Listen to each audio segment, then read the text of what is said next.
I can't roll with that one. Yeah. Man, yeah, it's really sad. You know, let's move on to this next story. This is hot off the press just a couple of hours ago. Adam 22 and No Jumper. I do watch them depending on who they're interviewing. I don't really care for the host or anything, but I like, you know, if they're interviewing somebody that's interesting to me, I'm going to tune in.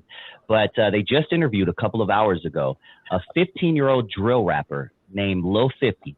Hear me out. He's a rapper who was smoking blunts, Lonzo, all throughout the interview. 15 years old, smoking blunts. He was asked, how long have you been smoking weed? He said, since I was 12 years old. Thank you, Hologram MC. I got you. He says, I've been smoking since I was 12. So every time the kid smokes, they put a blur over it, you know, because it's illegal to smoke. And there's Adam 22 firing up his blunt too, essentially just smoking with an underage kid. But his mom, this is the last part that's really true. His mom drove him there, and his mom was in the next room, while her 15-year-old, who's been smoking for 3 years, is in the studio smoking mad blunts.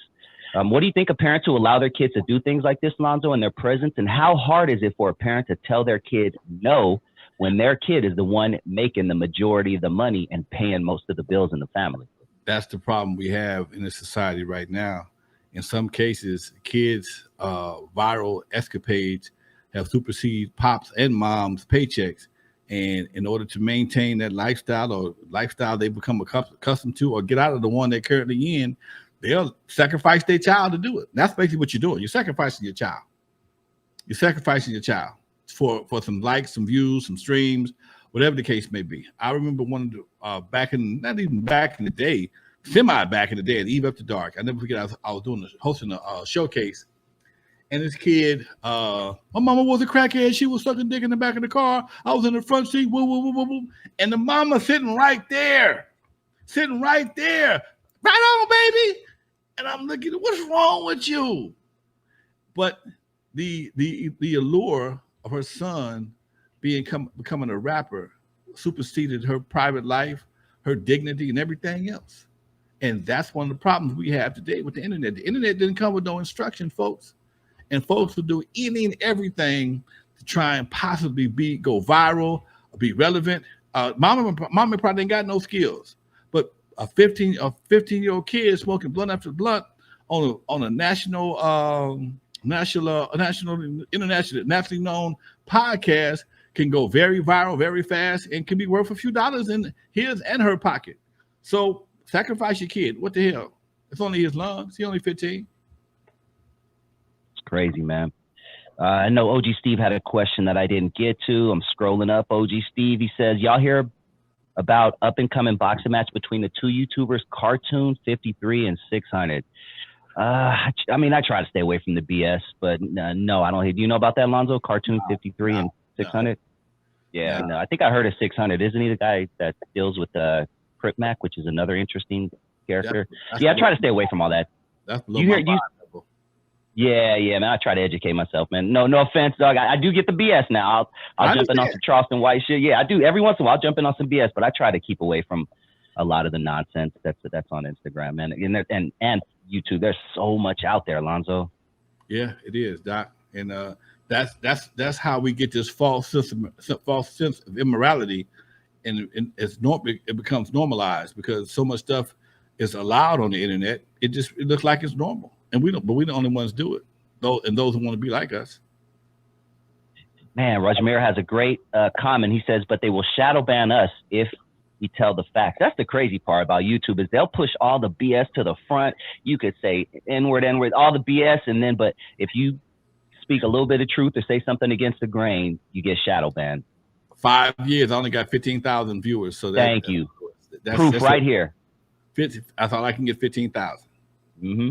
If I'm talking bullshit, I get 100,000 easy. But I'm talking real shit, I'm gonna get throttled down to 15,000. Crazy. Well, let's keep it pushing. We got a bunch of questions from the chat to get to as well, and make sure you guys put them in the chat. I got you guys. Baltimore NAACP, Lonzo, the NAACP chapter of Baltimore calls for the National Guard. They're saying our streets are a war zone. Talk to me.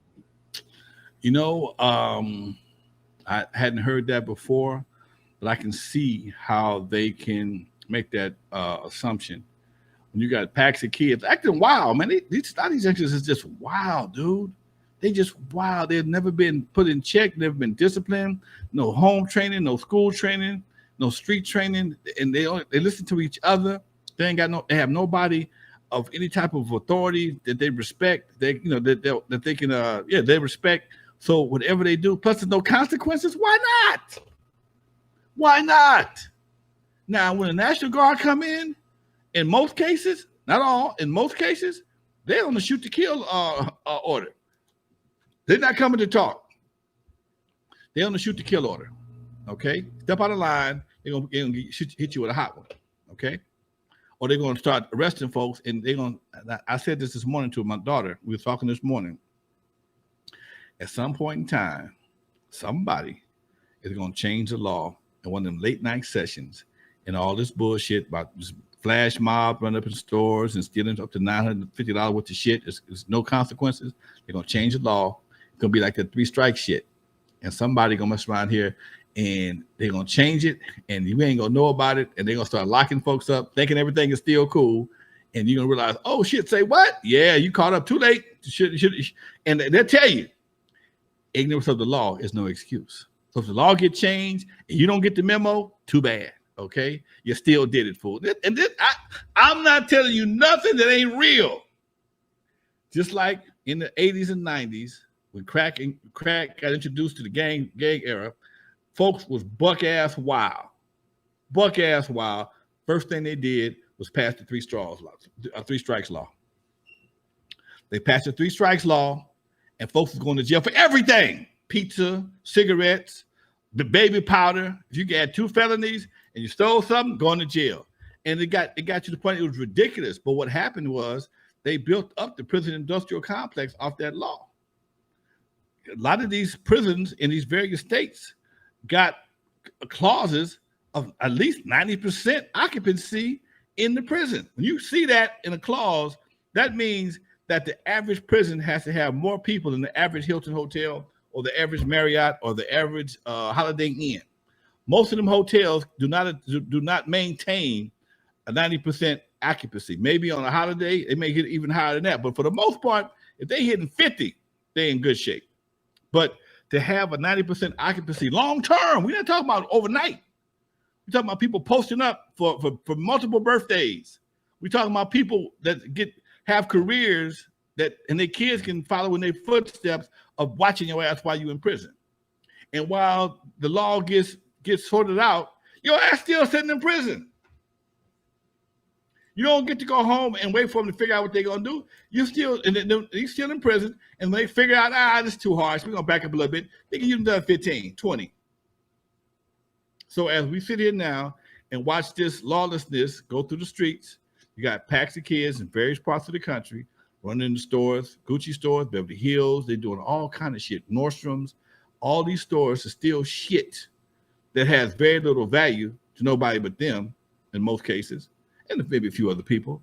But at some point in time, the law's going to change. People are going to get tired of it, and the current DA in California, in LA, going to be gone. If he makes it another term, because they tried to recall him first, that didn't work. They're going to put somebody here that's going to come in with some combat boots and change a bunch of shit, and you're going to wish homeboy came back to work. They said Jackie Dacey was too hard, but all of a sudden, now this dude here is too soft. And there's never really a happy medium. They changed the laws because so many people were getting locked up and on bullshit, and because they couldn't make bail, lose your apartment, lose your car, lose your job, now you're homeless. Oh, DA reject. Fuck! So now they dropped the bail, and now people think they can just do what they want to, and then they dropped it raised the limit of stealing shit. Why not steal? I might go steal me some shit. And I'm just bullshitting. I ain't gonna steal nothing. I ain't gonna start now. Exactly. The only thing I steal is music. Well, no. Yeah, I still kind of steal music but from YouTube. Anyway.